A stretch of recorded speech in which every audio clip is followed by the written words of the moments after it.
นะ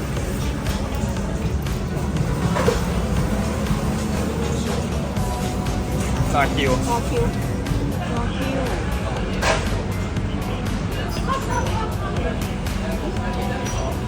คือไป